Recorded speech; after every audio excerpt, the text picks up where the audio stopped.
Hey you guys, so today's video will be a Q&A video as I promised, and I'm going to jump right into it. And the first question is a question that I got asked 100 times this summer, is that what is this purple thing behind me? Now this is a Plictranthus mono lavender, and Plictranthus is related to coleus. Actually, when you see your coleus bloom, the blooms look very similar to that, but the mono lavender blooms are a lot showier. And I love this plant. I bought it in Home Depot about 4 years ago. And if you want to get this, I would say check in Home Depot right now, because in the fall, that's when they sell it, right around when the mums start to appear. But you have to look up, because for some reason they sell these as hanging baskets. But I actually love to grow it just as is in a pot. Now this plant is not hardy to my area, so I have been overwintering it the last 4 years. And what I do, I'll just bring it inside the house. I put it in the bright windowsill. By January time, it does look a little scraggly because there's not enough light for it. So what I do in January is I actually cut it about 6 inches off the ground, and the whole thing flushes out in the spring, and it blooms around April time. So that is the first time it blooms. And then I just keep it in the garden somewhere. It actually has a very pretty foliage, like a purplish in color. And then it blooms again around August time, all the way through September and into October. Actually, let me show you this composition up close, because I get questions asked about some other plants here. So this is the Plictranthus mono lavender up close. Right next to it, there's Alocasia polly. Really beautiful plant. Michael got it for me in the spring. This is a Streptocarpula, a white variety. A friend of mine sent it to me all the way from Ohio. I love these. I do have the blue varieties as well. And of course, there is a bunch of elephant ears here. These are Colocasia esculenta, the really large ones. And that one right there, the spotty, is Ilipayo, which is really cool elephant ears. I love them. This is Aloha. And there's some begonias in between the plantains, and also under these elephant ears right here, there's bunch of Tridescantias. There's Nanook and Purple Heart, and then I interplanted it with some of the begonias that I already had. There's one more plant here that I got in a nursery late in the season. It was on sale. First I thought it was sedum of some sort, but it's actually a crassula. It is just so adorable, and I got this cute pot for it. The cool thing about this planting here is that most of these plants I've been overwintering for years and years, so when I start to put this composition together, it is pretty much free. The only thing that I had to buy this spring, it was the euphorbia, which I forgot to show you, and the little crassula right there. And you can do the same thing. I have a bunch of videos on how to overwinter your elephant ears and how to start them in the spring. I also take tons of cuttings of the Tridescantia, the Streptocarpula. You can take cuttings of Plictranthus as well and just root them in water if you want to refresh your plant. And the rest of the plants you could just keep as houseplants if you have a bright windowsill. And for some people, this is a lot of work. I actually love that part more than the planting itself. I love the act of gardening and taking the cuttings and placing all of these plants into dormancy and then starting them in the spring. So it works out great for me, but if you think this is a little bit too much work for you, you could just get all of these in the store. Let's jump into other questions now. And I apologize if you hear some noise coming from this direction. Our neighbor is mowing his lawn, and there's also some construction going on next door here. It's just a reality of living in suburban New Jersey. It is a very busy area, so it is what it is. We'll just go with it. Anyway, the first question is, do you have any plans for winter videos? I was thinking you could do some garden designs for historical houses whose pictures are in the public domain. I think it's a great idea, but I'd rather do designs for some of you guys.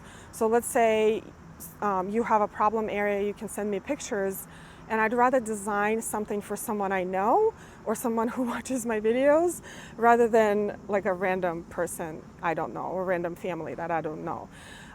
But I think it is a great idea. But as for the winter videos, I actually have a lot going on, even like in November, December, January, and February. So I think there's enough for me to show. Some people like to take time off from gardening.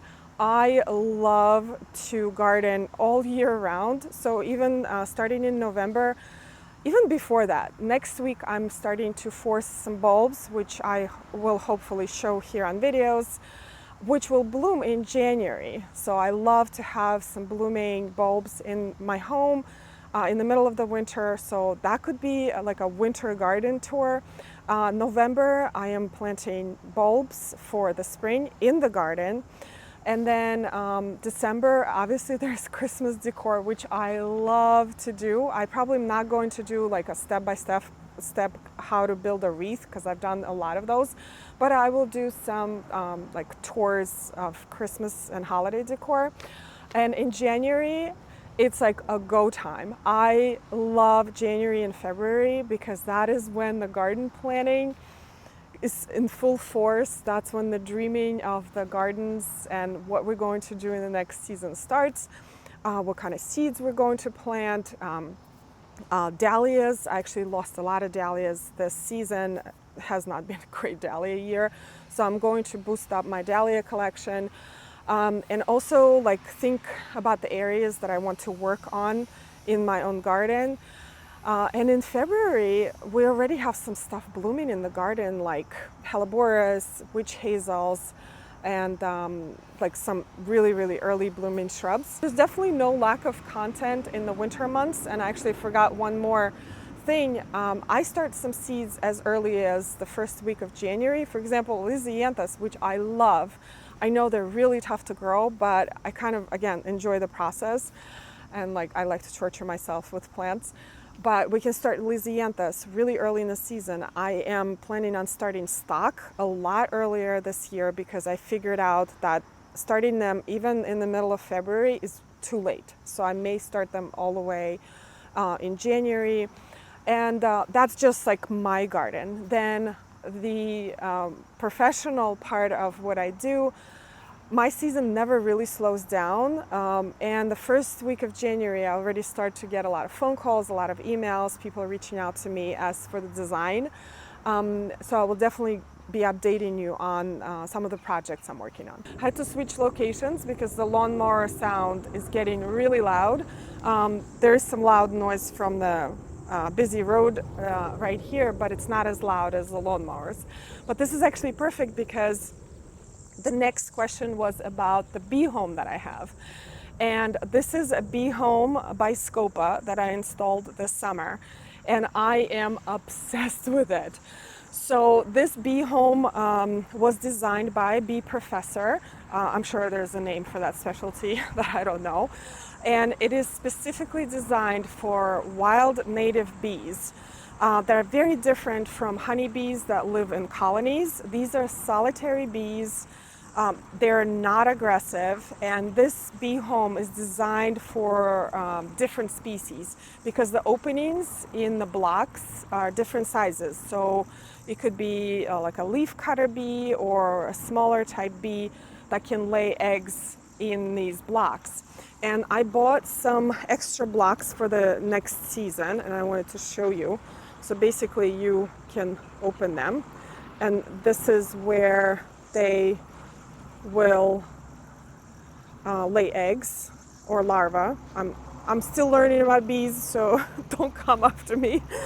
I'm very new to this, but it has been fascinating. I don't want to bother this right now, but there are a couple of blocks that have been filled.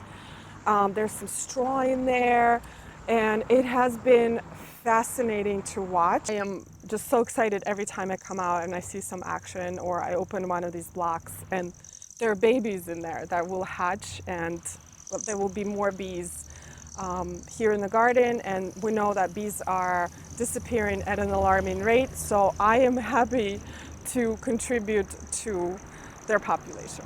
All right, I'm back here. The lawnmower noise is a little better because they switched to a trimmer.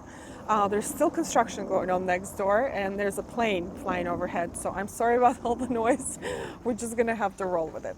The next question is, chartreuse plants call my name, but my home brick and paint color is a cool silver gray. I'm afraid to try such a bright color with a light colored house. Am I overthinking it? Maybe a little.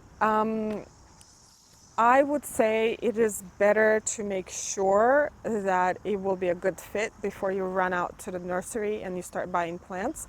So what I would do, and actually what I did, is I found a photo online. I don't know what your specific house looks like, but I found a photo of a gray house, and I photoshopped some Hakinakloa, which is a chartreuse colored plant, right in the foundation plantings, and I added some other plants like boxwoods and camellia just for fun of it, and I think it looks really beautiful.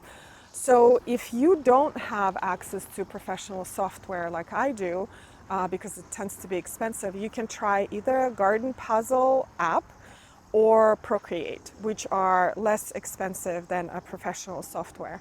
And you can take a picture of your home or the area that you're working on and add some of the plants that you want to have and just see how they look together. And that will definitely help you make that decision. Now, the next question is something I am super passionate about, and it is tips for improving soil in the existing perennial beds. Now, this is a great topic for a video that I probably should do in those winter months so we can all prepare for the upcoming season, because soil is a little bit of a complicated subject, but it is also very easy to improve. So the simplest way to improve your soil, whether it is in existing bed, whether you're starting a garden or editing a garden or working on someone else's garden, is adding organic matter. You can add mulch. I prefer hardwood mulch. You can add leaves. Leaves are amazing. Just blow those leaves into your beds. You can add compost or any organic matter that you can salvage in your garden. You can do chop and drop. Just chop those perennials and leave them in the beds. It will all biodegrade and build up your soil. So, as an example, the little project that I've been working on, I showed you last week. When we started planting plants there, the soil is horrible because it's never been worked on. And I happened to bring some of the plants from my own garden in a plastic tub because I had some divisions that I needed to get rid of. And when I saw the difference between my soil and that soil, it was stunning. And the only thing that I have been doing in my garden, it hasn't been anything magical. It's just composting, leaving the leaves, adding mulch, and just building up that organic layer that will all break down, and the microorganisms and the earthworms and all of the critters will help you to work it into the soil. You don't even have to till anything. They will just do it for you. And now my husband joined the noise party and decided to wash the car. Anyway, next question is, I'm just going to hold the microphone a little closer. Hi, Yulia. I love your gardens and videos. I just bought 5 acres in Ohio, Zone 6A, a former cornfield, starting to build a house, and I'm trying to develop a new mixed border planting screening, which is 20 to 30 feet wide by 500 feet long, trying to do it on a budget with many trucks of free arbust wood chips. I will also be buying many small evergreens, trees, shrubs from the Soil Conservation Society. Some areas are more likely to stay wet, some dry, some may need more screening from the neighbor's house, etc. I would appreciate any advice you may have. First of all, super jealous in the most positive way. 5 acres is my dream. That would be amazing to have. All of the room that you can plant, all of the plants that you can think of. Wow. So it's a large planting. So what I did is I actually created a quick model for you to kind of think of the plantings that you can have in that space and how to space them out. So here I started creating a quick SketchUp model of a mixed border that is 500 feet long. And SketchUp is not that great for plant renderings. As you can see, the plants are really flat. They do have the 3D plants as well, but they require a lot of memory. But even this will give you an idea of what your mixed border can look like.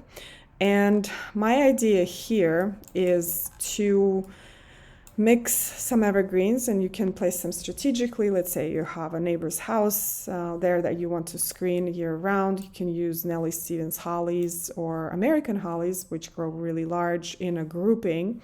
Then use a specimen tree like a dogwood and some wonderful shrubs like viburnums, very easy to grow. And then to kind of cool off the colors and the textures a little bit, just use shrub of some sort like a skip laurel. And then you can start creating another grouping of different plants, maybe green giant arborvitaes, again with some viburnums, so there is a repetition in the mixed border.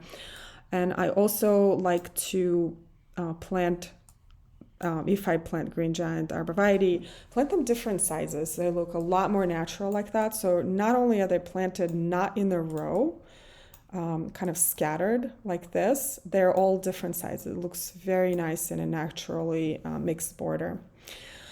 The next step is to pretty much just copy what you just created. So let's say I want to copy this grouping here. Forgot about this guy here. And to just drag and paste. So there is cohesion, but it looks very natural, it looks very full. The same you can do here, right? So I copied this particular grouping and I placed it right there. And then in between, again, you can use just some calming, just green shrubbery, but don't plant them in a row, plant them staggered. I recommend having undulating lines of these beds. And again, layers of evergreens, shrubs, perennials. You can have so much fun with mixed border like this. And I would say just concentrate on creating one grouping. Make sure that you're happy with all of the plants that are there, and you can just copy them easily. This way you can have a cohesive design. You can start with one grouping and then maybe take cuttings of these plants and kind of start to propagate them all down the road and populate your mixed border that way. And another thing I would recommend, I know you mentioned these were cornfields, so if you do have certain views that you like to preserve, just have an opening in between your mixed border. It's called a clearing in the distance. And that is a really beautiful design element. So let's say you walk in the border and then you have a clearing and a view of something beautiful in the distance. So I hope this little planting model helps, and I will put a link to that document in the description down below. You can download it personally, or anyone who's watching this video can download it as well if you're working on a large area like that, and you can develop it further. This question is, do you have a list of what you're planting in the garden? It looks beautiful. Thank you. So this question is about the garden that I was working on last week. And I will create a spreadsheet and I will put a link to it in the description down below. You can just click on the link and download it for your personal use. The next question is, hi Yulia, love your videos, and for your location description, we might have the same zone, so I really appreciate your input since it can be applied to my garden. My question is, do you get discounts on plants? So majority of the plants that you see in my garden, I paid for full retail price. There are only 3 times since I had this channel, and I've had this channel since 2009, I accepted free plants. The first one was from greatgardenplants.com, and the reason I got a shipment from them is because I've used them before. I absolutely love the company. I love the product. The plants are amazing. I actually did a video on that. The plants are still doing great. Another time, Walter's Gardens sent me some plants to trial, and also Darwin Perennials. And those two companies, they send out plants because they want to see how plants perform in different climates. Everything else is absolutely, I paid full retail, no discounts, and I get emails and requests for sponsorships and collaborations every single day. My email is cluttered with those emails, but I am incredibly selective as for the companies that I decide to work with or mention in on this channel, because my relationship with you guys and the trust between us is way more important than any sponsorship and collaboration.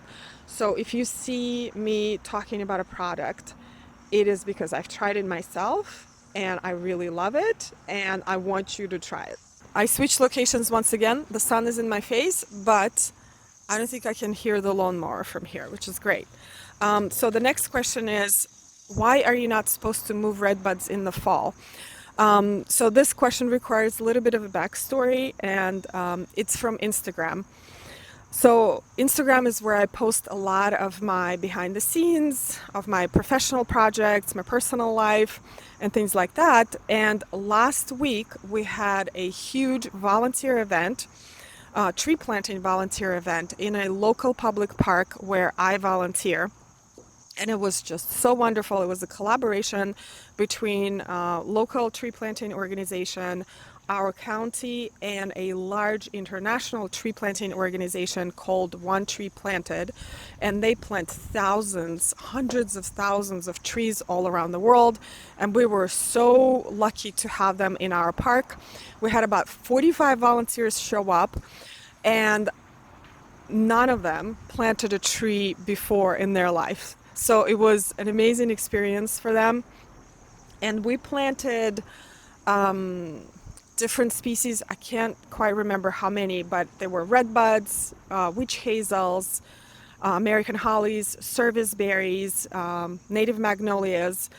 And the question was, how come you cannot replant red buds in the fall? So it gets a little bit squirrely, but I'm going to explain it as best I can. So there is such a thing in tree planting industry and also arborist industry. It's called fall dig hazard. And it's when a certain species of trees cannot be dug in the fall to be planted somewhere else, because they're just have been proven over the years to be a lot more sensitive being replanted in the fall.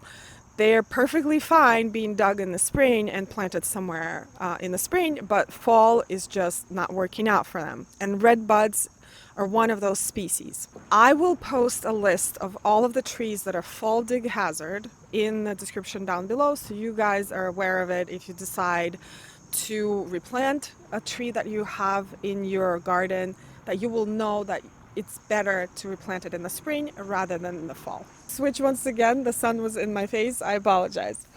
Anyway, the next question is how to design a garden when you have zero talent. I love this question, and I think there are very few things in life require pure talent. I think most things in life that we do require skill, and thankfully skills can be learned. And I think a lot of times when we see gorgeous, stunning, breathtaking gardens, we think there is like a huge artistic endeavor involved, but a lot of times it's just logic and common sense. So I would just concentrate on three things. First, you have to decide what you would like to have in your garden.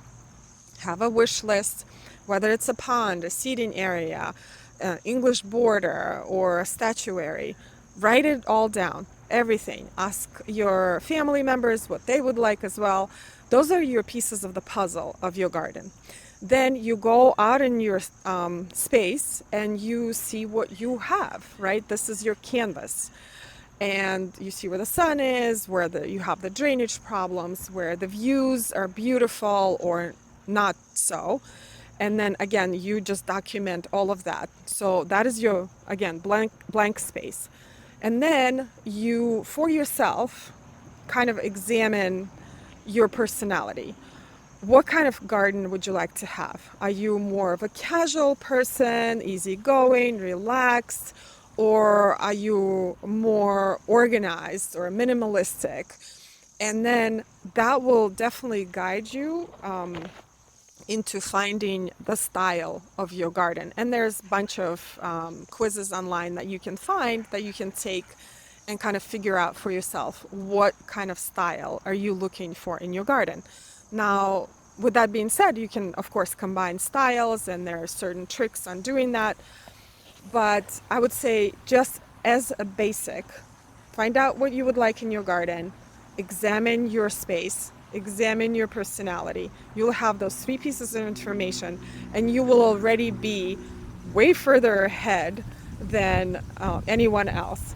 And then you can slowly start putting those pieces of puzzle together. Sometimes they just make sense. And again, a lot of things in the garden are not artistic, they're just functional and practical.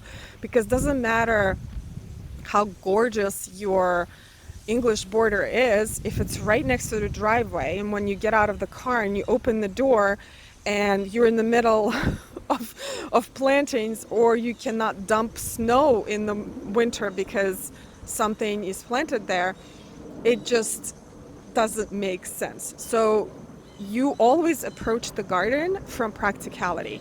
I would say the very last steps of garden design are more of the artistic, right? Finding very unusual pots that are in your style, or beautiful plants that you absolutely love, combining them. But the beginning is always common sense. You can also check out my garden design guide. I will put a link to it in the description down below.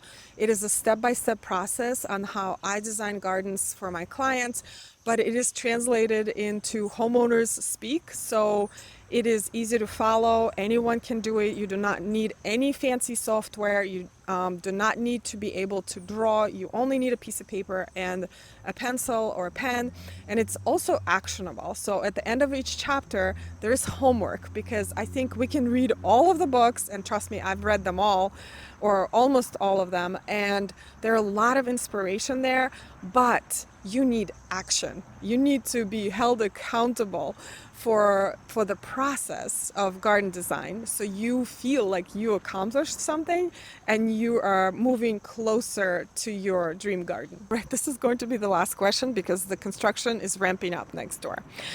So the question is, can I plant in fall, winter after my first frost if the ground is still workable?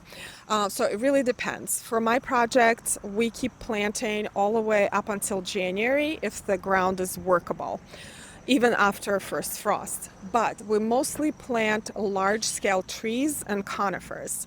Sometimes we would plant large-scale shrubs as well, but never perennials or plugs.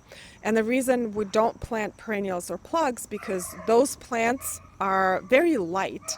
And what happens is that because they will not get the time to be rooted before winter, they can heave out of the ground. So the frozen soil can like push them out of the ground. The larger scale plants, like the shrubs and larger trees, they're so heavy. Even though they haven't started rooting, they're sitting really well in those planting holes, so they're very large to pop out.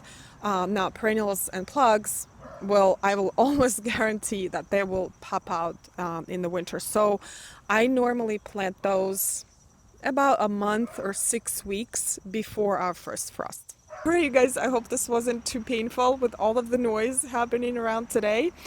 And I know I haven't gotten to all of the questions that I received, but I will try to do more of these Q&As because I think we can all learn from other people's questions. And thank you so much for watching today's video. I hope you enjoyed it, and I will see you in the next one.